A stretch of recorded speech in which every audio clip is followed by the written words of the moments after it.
নমস্কার বন্ধুরা, চলে এসেছি আবার একটা ছোট্ট ভিডিও নিয়ে। আর আসলে এই গরমে না বন্ধুরা, এগুলো তো আমাকে অত্যন্ত জরুরি, মানে আমার জন্য এগুলো খাওয়া দাওয়া, কিন্তু ওই যে এই গরমের জন্য খেতেও পারছি না।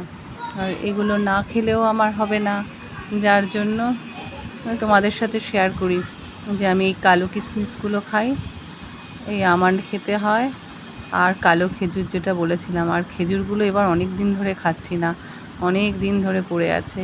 গরমে সত্যি কথা ইচ্ছা করছে না, শীতকালের জন্য ভালো, কিন্তু কি করব, আমাকে খেতে হয়। আমি তাই তোমাদের সাথে একটু শেয়ার করি। এই তো আমার বসে বসে কাজ। জানি না তোমরা গরমে কেমন আছো। আর হ্যাঁ, এই যে ইলেকট্রনগুলো দেখছো, এবার এই ইলেকট্রনগুলো খাচ্ছি, কারণ পাতার যে ইলেকট্রনগুলো হচ্ছে না, ওটা অনেক দিন ধরে আমার মনে হচ্ছে কি আমার শ্যুট করছে না, বুঝতে পারছি না, যার জন্য এবার এই লিকুইডগুলো একবারে কিনে আনা হয়েছে, এগুলো খাচ্ছি। তোমরা ভালো থাকো, সুস্থ থাকো, পরে দেখা হবে অন্য ভিডিও।